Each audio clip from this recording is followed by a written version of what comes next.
নমস্কার সবাইকে। আপনি জানবেন হয়তো পাকিস্তানের মতন করেই বাংলাদেশের সাথে ভারতের একটা ওয়াটার ট্রিটি আছে, গঙ্গা ওয়াটার ট্রিটি। 1996 দুটো দেশের মধ্যে সাইন হয়েছিল। পরের বছর 2026-এই এক্সপায়ার করে যাবে।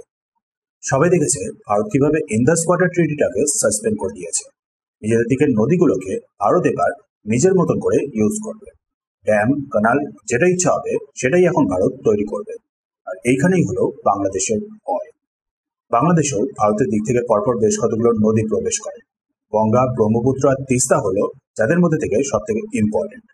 গঙ্গা নদী নিয়ে প্রপার একটা ট্রিটি রয়েছে, তিস্তা নদী নিয়েও কথাবার্তা চলছে, বাট ব্রহ্মপুত্র নিয়ে সেরকম কোনো ট্রিটি বা এগ্রিমেন্ট কিছুই নেই। নর্থ ইস্টে থেকে আরও একটা নদী বরাক, যেটাও বাংলাদেশে প্রবেশ করে মেঘনা নদীর সাথে গিয়ে মেলে, সেটাও নিয়ে কোনো রকম কোনো ট্রিটি নেই। সো বুঝতেই পারছেন, একবার 2026-এ গঙ্গা নদী নিয়ে ট্রিটিটা এক্সপায়ার হয়ে গেলেই ভারত বাংলাদেশের কি করতে পারে। সেম টু সেম একেবারে পাকিস্তানের মতনই অবস্থা হবে। আর সেই কারণেই আগে থেকেই ভয়ে ভয়ে বাংলাদেশে এবার সোজা পৌঁছে গেছে ইউএনএ। কি করেছে দেখুন। এতদিন নিউজটা সবার সামনে আসেনি, রিসেন্টলি সবাই জানতে পেরেছে। বাংলাদেশ অ্যাকচুয়ালি ইউএনএ পৌঁছে গিয়ে ইউএনের ওয়াটার কনভেনশন ট্রিটিটাকে সাইন করে নিয়েছে। কি এই ট্রিটি? ট্রিটিটা হলো actually upstream, downstream, water sharing ইত্যাদি নিয়ে তৈরি করা। ওপর থেকে নিচের দিকে এক দেশ থেকে অন্য দেশে যে নদীগুলো প্রবাহিত হয় তাদের ওয়াটার শেয়ারিং নিয়ে এই ট্রিটি 1992 তৈরি হয়েছিল। আর ইউরোপ ছিল এই ট্রিটিটার অ্যাকচুয়ালি মেইন ফোকাল পয়েন্ট। ইউরোপে দেখেছেন অত ছোট ছোট সব দেশ, তাদের মধ্যে থেকেও বেশ কতগুলো নদী বয়ে গেছে। আর সেই নদীগুলোরই ওয়াটার শেয়ারিং নিয়ে তৈরি হয়েছিল ট্রান্স বাউন্ডারি ওয়াটার ট্রিটি। 2016-তে যেটাকে ইন্টারন্যাশনালাইজ করে দেওয়া হয়েছিল। মানে ইউএনের যতগুলো মেম্বার স্টেটস আছে, বা বলতে পারেন যতগুলো ইউএন রিকগনাইজ দেশ আছে, 2016 পর থেকে তাদের জন্য রাস্তা ওপেন করে দেওয়া হয়েছিল এই ট্রিটিটাতে জয়েন করার। বাট এশিয়াতে কেবল আজারবাইজান, কাজাকিস্তান, তুর্কমেনিস্তান, উজবেকিস্তান আর ভিয়েতনাম মিলেই এই ট্রিটিটাকে সাইন করেছিল। নাও এখন সেখানে 2025-এই এই জুন মাসে বাংলাদেশ সাউথ এশিয়ার প্রথম দেশে পরিণত হয়ে গেছে যে কিনা এই ট্রিটিটাকে সাইন করেছে। লুকিয়ে এমনভাবে হঠাৎ সাইন করেছে যে কেউই কিছু জানে না। রিসেন্টলি নিউজটা সামনে এসেছে। বাংলাদেশের দিকটা আপনি ভালো মতো করে বুঝতে পারছেন।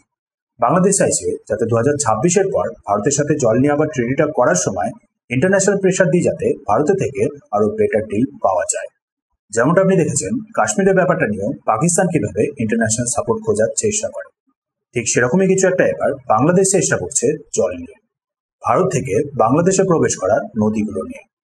বাট কি মনে হয় আপনার, কতটা সম্ভব সেরকমটা করে কোনো লাভ পাওয়ার? লাভ হবে এরকম ইউএনের কাছে পৌঁছে গিয়ে? তার আগে বাংলাদেশ কেন এত বেশি পরিমাণে ডেসপারেট হয়ে পড়েছে তার অন্য আরো কারণগুলোকেও জেনে নিন। আসলে ভারতের সাথে 2026-এ গঙ্গা ওয়াটার ট্রিটিটা এক্সপায়ার হওয়ার সাথে সাথে অন্যদিকে আবার চীন র্যাপিড স্পিডে ডেভেলপ করা শুরু করে দিয়েছে ওয়ার্ল্ডস লার্জেস্ট ড্যাম ব্রহ্মপুত্র নদীতে। অরুণাচল প্রদেশের কাছে যে গ্রেট বেন্ড সেইখানেই কনস্ট্রাক্ট করছে। যদিও ভারতের পোর্শনে ব্রহ্মপুত্র নদীর জল আসে ভারতের মধ্যেই আশেপাশে ছোট ছোট উপনদীগুলো থেকে, বাট তবুও এত বিশাল একটা ড্যামের কারণে নদীর ফ্লোতে অল্প হলেও একটু এফেক্ট করবে। সাথে আবার ভারতের তরফ থেকেও চীনের এই প্রজেক্টটাকে কাউন্টার করার জন্য নিজেদের মতন করেই আলাদা করে র্যাপিড স্পিডে বিভিন্ন hydro power project, irrigation project ইত্যাদির ওপরেও কাজ শুরু হয়ে গেছে। মিনস চীন খানিকটা জল আটকাচ্ছে, সাথে সেটাকে কাউন্টার করার জন্য আবার ভারতকেও স্টেপস নিতে হচ্ছে। মানে আলটিমেটলি বাংলাদেশের খরা। বর্ষার দিকে আবার চীন হুট করে জল ছেড়ে দিলে ভারতকেও সেরকম স্টেপস নিতে হবে, ফলে আলটিমেটলি বাংলাদেশের বন্যা। মানে যাই হোক না কেন বাংলাদেশ প্রবলেমে পড়বে। আর তার উপর আবার গঙ্গা নদী আর সাথে তিস্তা নদীর ওপরেও ভারত বিভিন্ন প্রজেক্ট শুরু করে দিলে তো হয়েই গেল। তার উপর আবার বাংলাদেশও ঠিক পাকিস্তানের মতন করেই এখনো অবধি ওয়াটার ম্যানেজমেন্ট নিয়ে সেরকম ভাবে কোনো স্টেপস নেয়নি। প্রচুর পরিমাণে জল নষ্ট করে, জল নষ্ট হয়। কারেন্ট যা সিনারিও আবার বাংলাদেশে, তাতে করে এখন এটা আশা করাটা হলো আবার বোকামো। সো সেই কারণেই পাকিস্তানের মতন করেই বাংলাদেশে এবার একটা সহজ রাস্তা খোঁজার চেষ্টা করেছে। ইন্টারন্যাশনাল প্রেশার ইউজ করে ইজি ভাবে ভারতের থেকে কাজ উসুল করার চেষ্টা। বাট ব্যাপারটা হলো সবাই দেখেছে ইন্দাস ওয়াটার ট্রিটি সাসপেন্ড হওয়ার পর কতদূরকে কি করতে পেরেছে। বাংলাদেশ না শুধরলে গঙ্গা ওয়াটার ট্রিটিতেও এফেক্ট পড়বে। ব্রহ্মপুত্র নদী সাথে তিস্তার জল এবার কমবে। মনে রাখার ব্যাপারটা হলো বাংলাদেশ হতে পারে সাইন করেছে ইউএনের ওয়াটার কনভেনশন ট্রিটি, ভারত কিন্তু সাইন করেনি।